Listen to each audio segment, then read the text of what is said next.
Everyone in town knew the boy who lived near the abandoned mine, the one carved into the frozen hillside where no one else dared to go, and they mocked him for it every chance they got, calling him poor, strange, and useless, laughing at the patched clothes he wore and the soot on his hands, never asking why a child would choose to sleep underground instead of in a warm house. Adults shook their heads and said his family must have failed him. Kids threw snow and insults when they passed by, and the town decided it was easier to look down on him than to look at him. Then winter arrived earlier than expected, colder than anyone remembered, and within days the power went out, fuel ran dry, roads disappeared under ice, and families who once felt safe began to panic as their homes turned into freezing traps. As temperatures dropped and hopes started to break, people searched desperately for shelter, unaware that the place they had laughed at for years, the dark forgotten mine, was about to become the only warm, protected refuge left in the entire town, and the poor boy they had mocked was the only one who knew how to keep it alive. Before I tell you what happened next, tell me where you are watching from, and please hit subscribe for more stories where the good guys always win.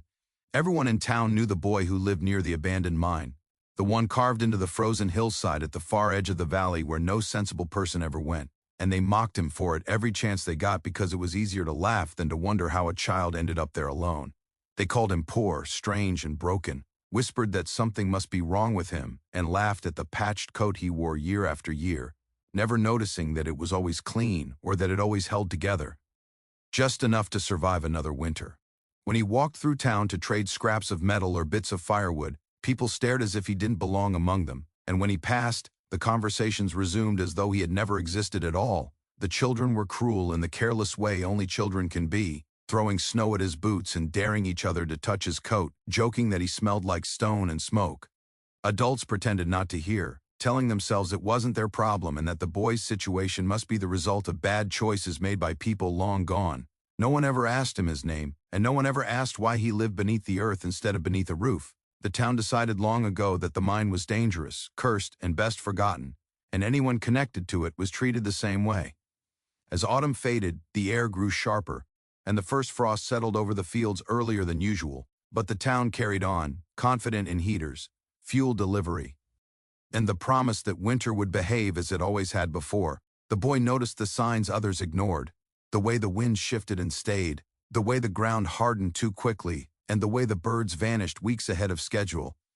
He reinforced the wooden supports inside the mine, sealed cracks with clay and ash, and gathered every scrap of fuel he could find, working silently while the town slept comfortably in warm homes. Then winter came without warning and without mercy. Snow fell hard and fast, burying roads and snapping power lines under its weight, and the temperature dropped so low that breath froze in the air before it could fade. Furnaces failed, fuel trucks never arrived, and emergency radios crackled with static instead of answers. Homes that had once felt safe turned into iceboxes, and panic spread as families realized how unprepared they truly were. The town opened shelters, but they filled within hours, and the cold kept coming, pressing in from every dyer. As the nights grew longer and colder, fear replaced confidence, and whispers of survival began to circulate, desperate and uncertain. That was when someone noticed it, the thin ribbon of smoke curling steadily from the hillside beyond the fields, rising from the place everyone had laughed at for years. The abandoned mine, the one no one claimed, no one maintained, and no one respected, remained warm while everything else froze. The realization spread quietly at first, then all at once, as people remembered the boy they had ignored, and the shelter they had dismissed as worthless. What they did not yet understand was that the warmth inside that mine was not an accident or a miracle, but the result of years of careful work by a child who had learned survival when no one else bothered to teach him. They had seen only dirt and darkness, never noticing the resilience it took to live there or the knowledge required to keep it safe. As the town shivered in the grip of the worst winter, in memory, the truth crept closer with every falling degree, waiting to confront them with a reality they could no longer avoid. What happened next would force the entire town to face the boy they once mocked, and to reckon with the cost of ignoring someone simply because he was easy to overlook. The mine was never meant to be a home, but over time it became one because the boy had no other choice, and choice, he learned early, was a luxury reserved for people who were already safe. The first nights he spent there were filled with fear, not of the dark itself but of the sounds that came with it, the slow creaking of stone settling, the distant drip of water, and the low hum of wind traveling through tunnels carved decades before he was born. He learned quickly which noises meant danger, and which ones meant the mountain was simply breathing. and that knowledge became the difference between panic and sleep. Deep inside the mine, the temperature stayed steady even when the world outside froze solid, and the boy noticed this long before he understood why. He marked spots where the air flowed gently instead of sharply, where heat lingered instead of escaping, and where stone walls were thick enough to protect against collapse.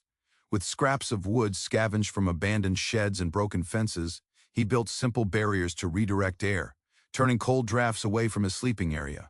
Every improvement came from trial, error, and patience, because mistakes underground could cost more than comfort.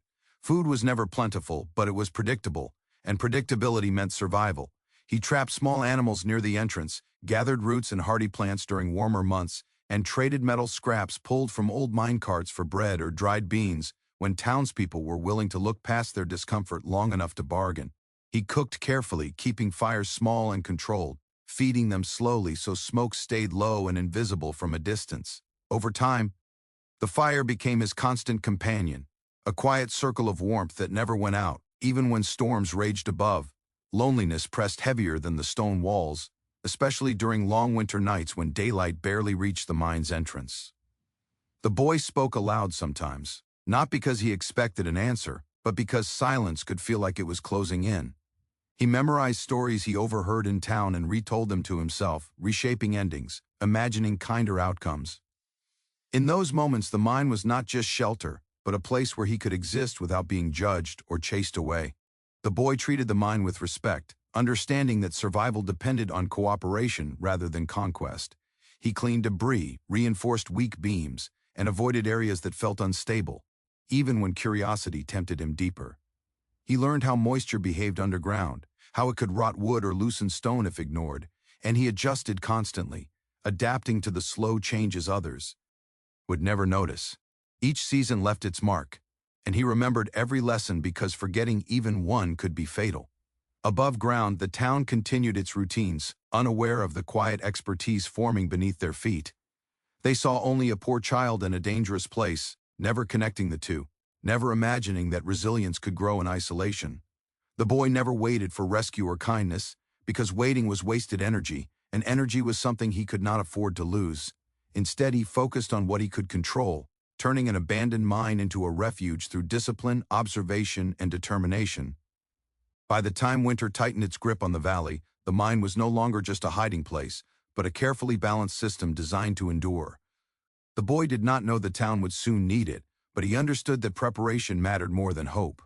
Beneath the stone, while others trusted comfort and routine, he quietly built something stronger than either. Unaware that his hard-earned knowledge was about to be tested in ways he had never imagined. The storm arrived in the night, silent at first, as if giving the town one last chance to prepare, but by morning it had tightened its grip with a force no one had seen in decades. Snow fell in thick, relentless sheets, piling against doors and windows until familiar streets vanished beneath an unbroken white surface. Power lines sagged, then snapped under the weight, plunging neighborhoods into darkness one by one. At first, people treated it like an inconvenience, lighting candles and wrapping themselves in blankets, confident that help would arrive soon, just as it always had before. By the second day, that confidence began to crack. The temperature dropped far below anything the heaters were built to handle, and without electricity, furnaces fell silent. Fuel deliveries never came, blocked by roads buried under ice and snowdrifts taller than cars. Families crowded into living rooms, fog into the air, listening to the wind slam against their homes like a living thing trying to break inside. Pipes froze and burst, spreading water that quickly turned to ice across floors, and panic crept in alongside the cold. Emergency services were overwhelmed almost immediately. Radios crackled with broken messages, calls went unanswered, and shelters filled faster than anyone expected. People arrived carrying children wrapped in coats, pets tucked under arms, faces pale with fear and disbelief. Even inside the shelters, warmth was scarce, and the walls seemed too thin to keep winter out. Volunteers worked until exhaustion took them, but there were never enough hands, never enough supplies, and never enough heat to go around. As the nights stretched longer, desperation replaced denial. People burned furniture, then floorboards, then anything wooden they could tear free without collapsing their homes. Smoke hung heavy in the air, mixing with the sharp scent of fear. Neighbors barely spoke before now huddled together, whispering plans and rumors, clinging to any idea that sounded like survival. It was during one of those whispered conversations that someone mentioned the mine, half as a joke, half as a memory dragged up from the past. At first, the idea was dismissed. The mine had always been a symbol of danger, something parents warned their children about, something the town preferred to forget.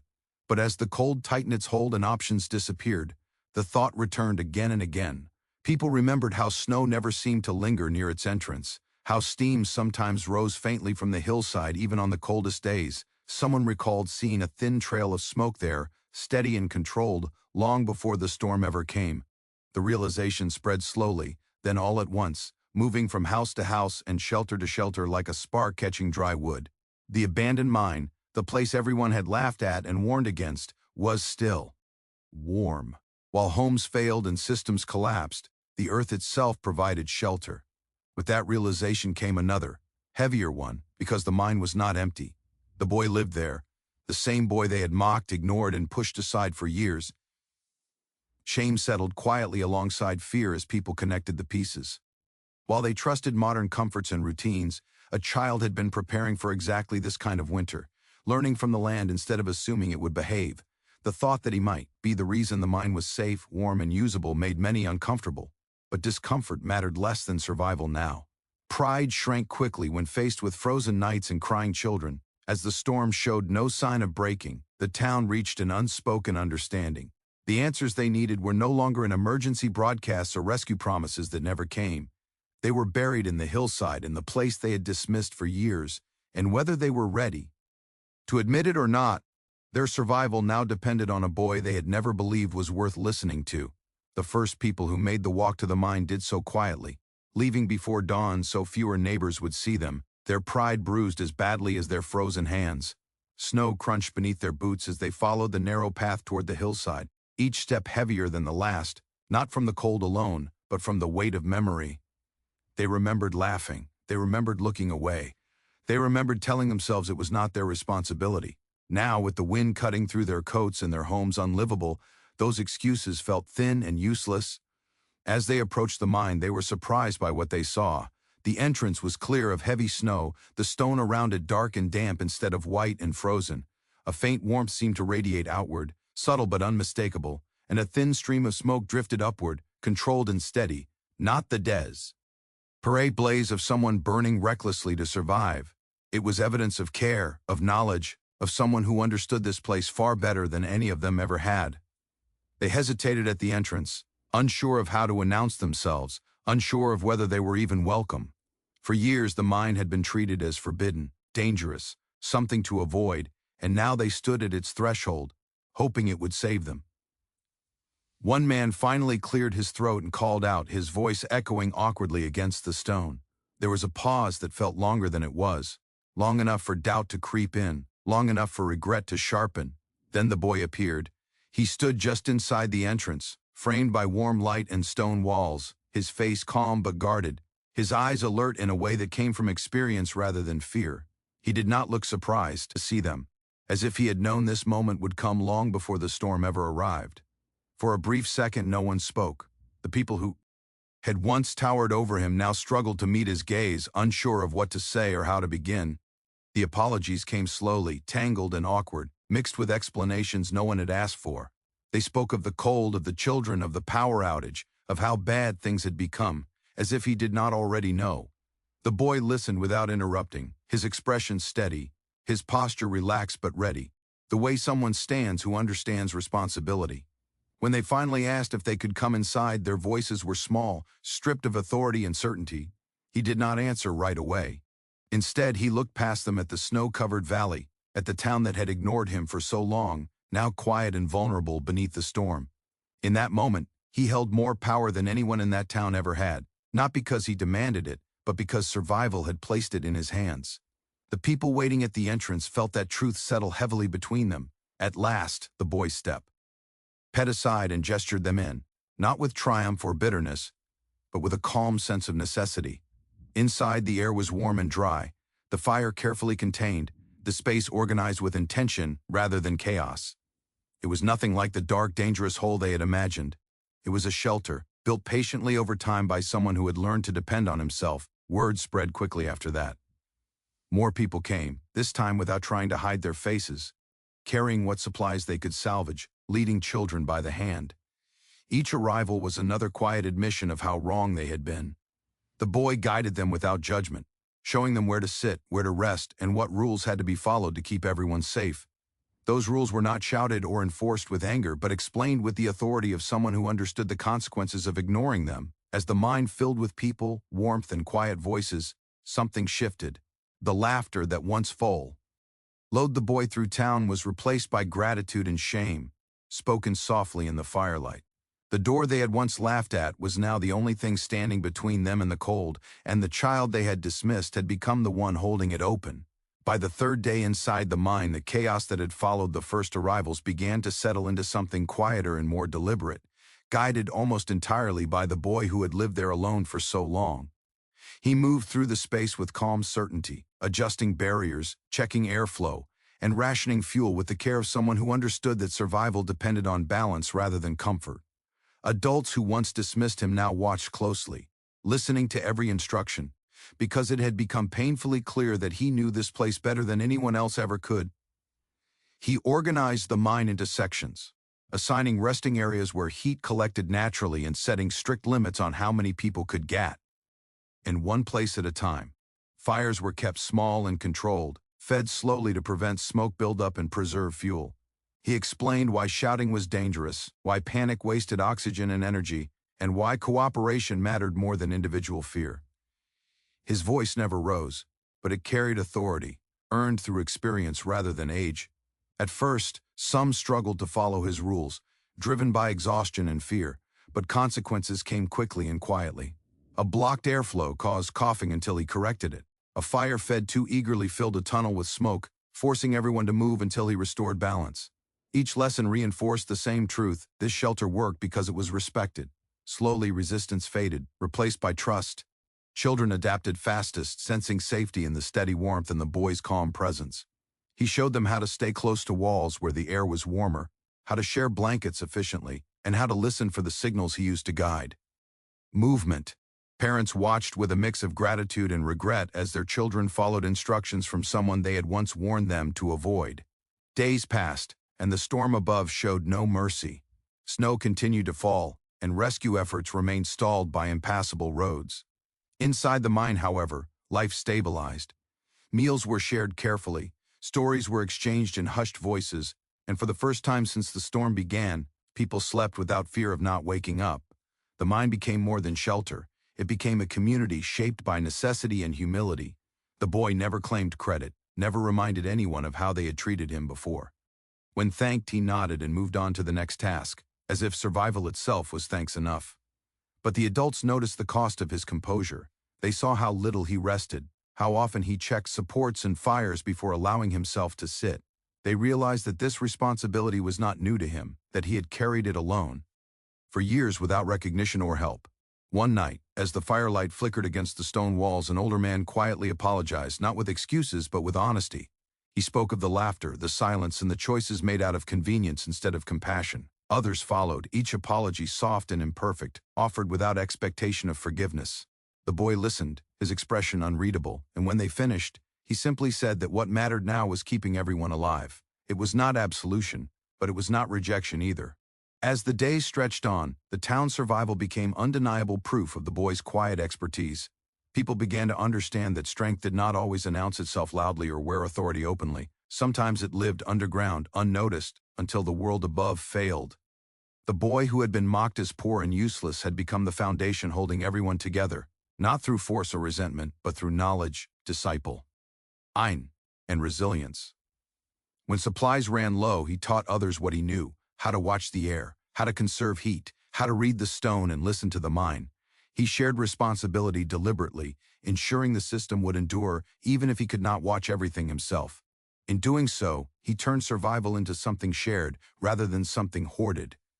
By the time the storm began to weaken, the truth was impossible to ignore. The town was alive because of a child they had failed, and the weight of that realization settled deep and heavy in every heart. The boy had not just saved them from the cold, he had forced them to confront who they had been when it was easy to look away. Spring arrived quietly, not with celebration or sudden warmth, but with small signs that only the patient noticed first. The drip of melting snow along the mine walls, the softened ground beneath boots, and the slow return of light that lingered a little longer each day. When the storm finally released its grip on the valley, the town emerged cautiously, as if unsure whether the world above could be trusted again. Roads were cleared, power lines repaired, and homes inspected, but nothing returned to normal as easily as people expected. The mine emptied slowly, families leaving with careful gratitude, pausing at the entrance, as if reluctant to step away from the place that had kept them alive. Parents held their children tighter than before, and neighbors spoke to one another with a gentleness that had been missing for years. Every goodbye carried weight, because everyone understood they were walking away from a truth they could never unlearn.